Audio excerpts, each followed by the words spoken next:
Nalabootsie. Hi guys, welcome to another video from Malibu. And hi Boosie. Hello. Hello. Hello. Hello.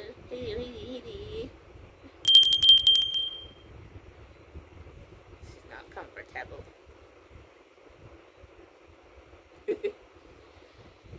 She's not having it today. Okay, so today's video is 10 things I wish I knew before getting a dog or having a dog. So that's a little backstory.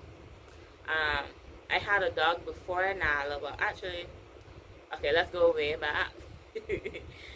We had a Doberman when I was a baby, very, very small. We had a Doberman. And, well, my mother used to discipline me. We live in Barbados. That is quite okay here. So my mother would discipline me, and, well, the dog didn't like it. And one day the dog tried to break down the back door because she had hit me. And I was crying. Anyway, so apparently I used to play with this dog and pull the dog's ears and, you know, slap with the dog's head and stuff like that. And the dog was like, okay, who cares? I love you. Anyway, so didn't know much about that dog. I got put down for some reason or the other. I'm not sure. I think the neighbors would put the sheep outside our paling, because here in Barbados we have paling. When I was younger, you know, we used paling. Now we use fencing. But the neighbors would put the sheep. Neighbors would put their sheep behind us, and the sheep would rub up on the paling and irritate the dog, you know. And the dog got out, and I think it killed one of the sheep. I don't have to ask my mother, but I believe that's what the story was. But the dog was put down. I think it was for killing or hurting one of the sheep, but the dog was put down. So I didn't know much about animals. I didn't grow up with a pet then. Then when I was, in primary school, I could have been 8, 9, somewhere around there, but I think I was in primary school. And my grandfather was out by Wabisco, the biscuit company here in Barbados. My grandfather was out there, and he was doing something out that side, and this dog was following my grandfather around. And my grandfather opened the truck door and the dog jumped in. And my grandfather called my mother. Well, no, he passed here, and he asked my mother, "Do you have a dog?" We were like, "No." And then he was like, "Okay, you can have this dog." So we opened the gate and randomly opened the door, and the dog ran out of the van. Yes, please. The dog ran out of the truck.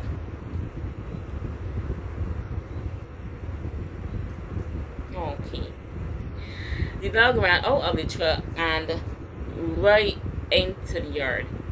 So I guess he was supposed to be our dog. And then I named him Peter. Funny thing, this is a long backstory, sorry. Funny thing is, my grandfather from my father's side, they called him Peter. But I didn't know that at the time, so I found out like years later. You know, the older I got older, and I found out that they called my grandfather from my father's side Peter. Anyway, so I named the dog Peter, and I had Peter, but I didn't do a lot with Peter, honestly. I was still in primary school. I wasn't studying that. My father would feed Peter, and that was about it. Feed him and give him water. We didn't take the dog to the vet. We didn't do anything of the sort with this dog. We would let him go outside and run around. He had road sense, you know, he was smart. You know, we would let him out. He would run around, marry content, and he would come when you call him. That was it. No training other than that. And Daddy would just feed him and put the water there, and that was it. We didn't take the dog to the vet or anything. So I came home one day and found the dog. Well, no, we let him out on Sunday to run around, and I called him, and he running, coming down the road, running on the side. You know, he running on the side. I was like, something wrong, right? But we didn't do anything about it. We let the dog inside and he was there. I came home from school the next day to find out that I'm looking for Peter, and I looked under the cellar and Peter was dead. And honestly, I don't know what happened. I know that I cried, but my mother told me, my mother was like, I had to run outside and hold you. She don't know how she get me hold because I was always a big person, you know, chubby child.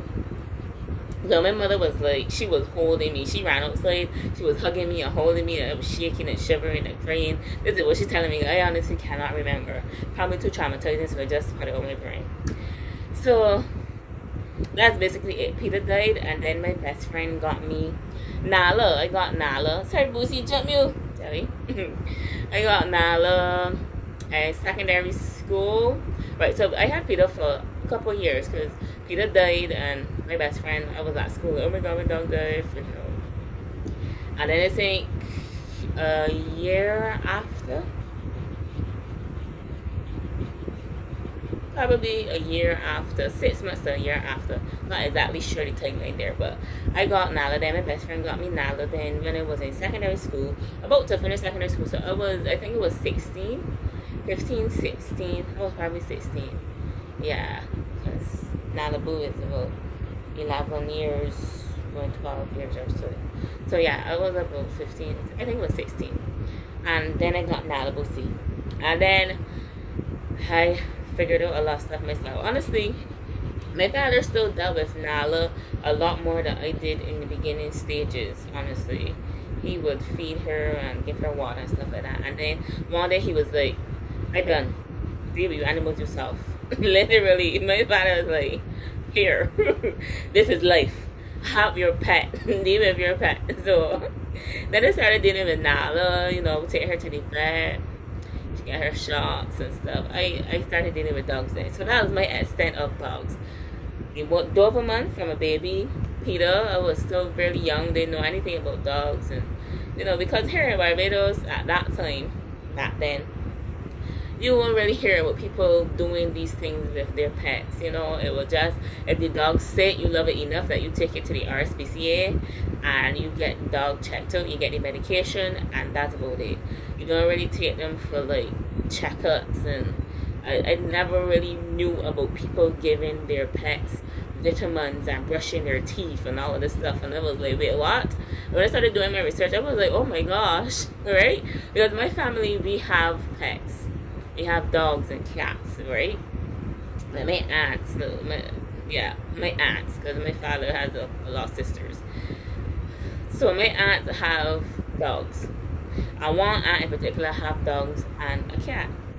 And I never heard any of them saying that they brush the dog's teeth, or, you know, they would take the dog to the vet if they're sick, but not for like a checkup, or, you understand? Or giving them vitamins or anything like that. I never heard any of them say that, so I did not know. So I'm just here like, this is a whole lot. Like, I'm educating myself, this is a lot. And I need to, like, do more, you know, educate myself a little more. And the next dog I get, I would definitely do it a lot. I would definitely do it differently. So, I know that was a lot of backstory, but just letting you guys know that's where, yes, boo-boo, that's where I am at. And Nala is so old now. All I can really do is try to change a lot of stuff and get her to be as healthy as possible so she lives a little longer. But the next pet I get, the next dog I get, it definitely will be, I'll try to do things differently. Yeah, because I only know that a lot of people in Barbados are really like, oh my gosh, let me take care of my pets. Pets, dogs, cats, turtles, horses, rabbits, hamsters. People are actually like, I should take care of this creature.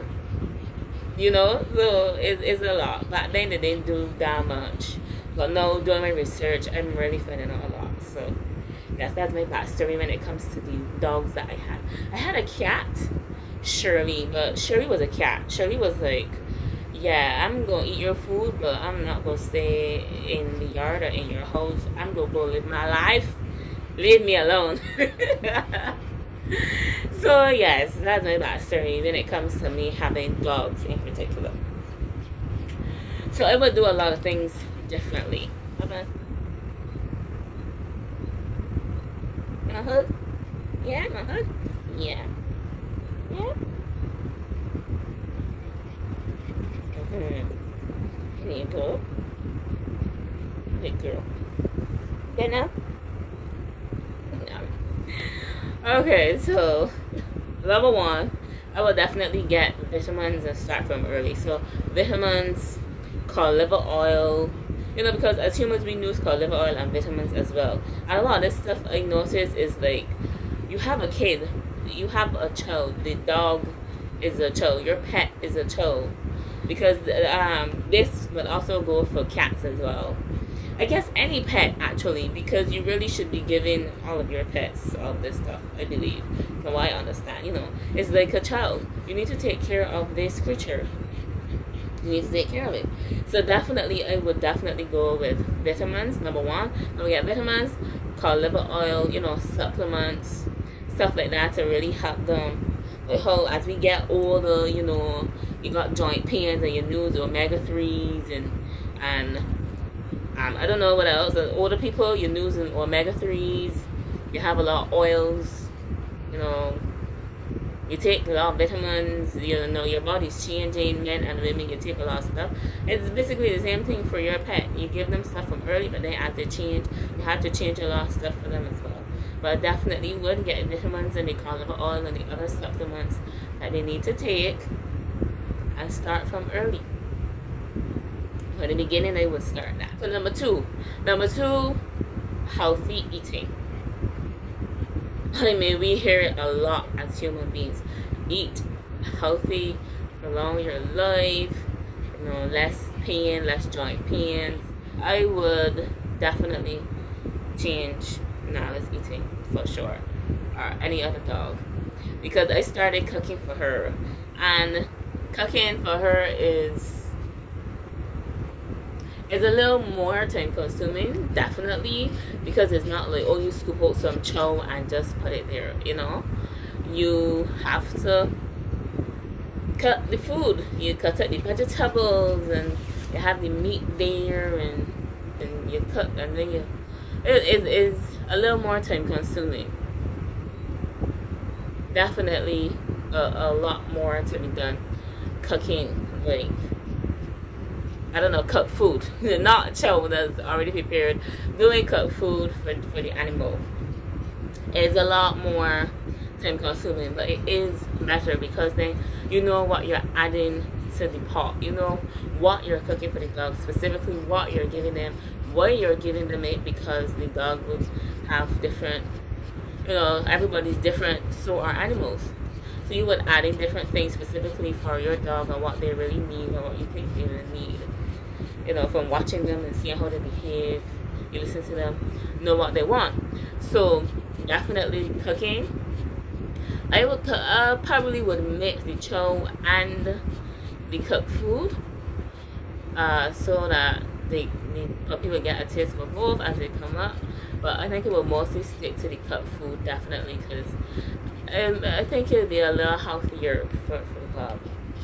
Then, you know, don't give them bones. Here in Barbados is like, oh, give the dog bones, it's okay. And I saw Nalabu have an enema, and I was like, I was mortified. I was like, no, how are you doing this to my baby? I was like,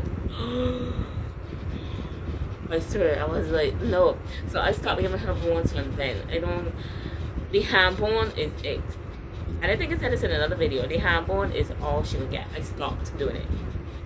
But my family is like, give the dog bones, give the dog bones. And I'm like, no, what are you doing to the dog? So not giving her bones and doing the cooked food, definitely yes. And I found out also from the research, you should filter dog's water. So yes, just like how we drink filtered water, you should do the same for dogs. See, that's what I mean. It's like a child. You understand? Like, as humans, we drink filtered water, bottled water, filtered water. I think it's the same. Filtered water, not water just from the tap. Why are you doing it to the dog? You understand? I don't know. But I have yet to try that, but I will definitely try it. Right, number 3, toys. Definitely get her toys. Get her toys, let her play with these toys, teach her how to play with these toys, you know, so that when I am busy and I'm working or I am out and I can't spend as much time with her as she would like, or the dog in general, they will have toys, you know, toys that could dispense food, so they will eat, you know, give them, work the brain, they will have the energy, they will work the brain, get something to snack, a little snack would follow to the toys, like the cones, anything like that. And just toys to play with. Just run around playing with these toys. So they're getting their exercise, they're working the brain, they're having a good time amusing themselves. Definitely would get her toys to play with. I mean, she had a hot dog, like a squeaky hot dog, and she would play with it, and you would just hear squeak constantly. And then I couldn't find it. I don't know where it went. And by the time I got her back another hot dog, squeaky hot dog, she looked at it and she was like, "What's that? Why?" So I think she was mature, you know. She was like, "I no longer want a toy. What are you doing?" She was really like, I was like, "Nah, look, it's for you." She was like, I'm sorry. It was hilarious. But she was no longer interested. So the squeaky hot dog is still outside somewhere. I don't know if she buried it. I don't know where. Honestly, I don't know where it is. I don't know if my father threw it away because it was just there sitting down. It was just there, and she was like, nope. And she did not play with it at all. So when I did with her squeak, and when I look outside, the turtle would be walking over it. Well, the tortoise would be walking over it, and I'd be like, gee, never. So she wasn't interested at all. So no, sometimes when I'm busy, especially when I have clients all day, she's just outside by herself because we have a cat. The cat is gonna jump and go on her way. She can come back home when she feel like, but she's not really gonna play with Nala. So Nala's just there, you know. So definitely would introduce her to more toys as a puppy, and you know, keep her playing with them and interested in them as a older dog, an adult, and yeah, so that when I'm busy, she has something to do and not be all bored. And number 4, exercise. She really doesn't like the camera, you know. The dog is like, no, I don't like the phone. Yes, I'm talking about you. You don't like the camera at all. Look at you. You back in the camera. She's like, okay. Number 4, exercise. Definitely exercise. Oh my goodness. Nala, you're a chubby baby. She's a chubby baby. Look at that look. Chubby baby. She's slightly overweight. That's what the vet was saying as well. I know it seems like she has like some issues with her feet, the strength in her muscles and stuff like that. The vet isn't completely sure because they only have the x-ray. They can't really look at her muscles.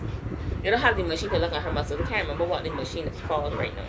But they could only x-ray and her bones and everything look good. But sometimes she's walking and she's just like literally dropping. Like her paws, her feet are giving out on her literally. So the vet is saying it would be best to swim her. Take her to the beach and let her swim instead of walking her. And I would take her to the beach. I try to go at least every Friday. Once I don't have clients, I try to take her in the morning time. If not, I try to go Saturday mornings once I don't have clients. And I did find that even a couple days later, during the week, she wouldn't look as big as she normally would look. So the exercise is working. It's just to be consistent. But I never really did that before. She's a small dog. We have space outside in the yard. You know, I didn't think that. I really didn't study, oh, I have to take her out for a walk. At least as often as I should, you know. I would take her outside sometimes. You know, take a stroll around. And I tried so many times because I am trying to get myself as healthy as possible. And so I'm like, let me take the dog along. So I would get up early, take a stroll around the neighborhood and come back. and that was working for a while, and then I stopped doing that as well. So the problem really is consistency when it comes to a lot of stuff as human beings. I think that's our problem. We know what to do, we know what we need to do, we start it, but then we're not consistent, you know. But yeah, definitely exercise. No, boo boo. We need that exercise for the dog. But that's how we need it for ourselves, and when we exercise we feel so good. They need it as well. And then being in different environments, you know, you're not just, you know, giving them fresh air and letting them exercise. You're working their nosies, you smell and sniff everything and work the brain, and it is a lot. It's very stimulating for the dog in both ways, exercise and working the brain. They get a lot out of it. So definitely would really be exercise. Exercise would definitely be in there, doing things differently. So number 5, dogs are like kids. I said that before, but that was just me talking. Number 5, dogs are like children. Just know that. Just know that. They're like children. They definitely need your help with everything. They need your help with a lot of stuff. They need your help. It's great. So they always need your help, and they need a lot of attention, even as grown dogs, as adults, as older dogs, as senior dogs. Because Nala is a senior boo-boo. Yes. Your old girl. She doesn't look so, but she is. So they're like kids. Need your help with almost every single thing, or everything. Yeah, they need your help. And although they grow, they still need your help. It's not like so we have a child and they grow, and eventually they can do stuff for themselves. You don't have to worry about that. A dog, though, forever stays a child, where you have to do everything for this dog or this pet. And they need a lot of attention. Constantly need attention. They need attention. If not, they get depressed just like us human beings. They really do. It's so, like, they're really like us. They're like kids. They grow, but they don't grow up. And socializing your pets. Socializing animals in general. Socializing. I would let Nala socialize. I don't know, I would like us to have a dog park in Barbados. I think that would be really, really cool. Yeah. And it's only now I find out about a lot of stuff. Like, there's this grooming company. I honestly cannot remember the name right now. If I remember, I will put it on the screen or in the description. But there's this grooming company, and they would meet different businesses that deal with dogs and pets and, you know, animals would meet at Carter's here in Barbados on Saturdays, not every Saturday, and they would have, like, they would meet, people would bring the dogs would meet and socialize and, you know, have a good time. You get some snacks and food, and you would shop for the dog, but the dogs would be there together and they get to meet and socialize. I didn't know that they did that in Barbados. I didn't know. I guess at that time my interest was not on Nala and what people do with their dogs. I more was like, okay, she get food, she get water.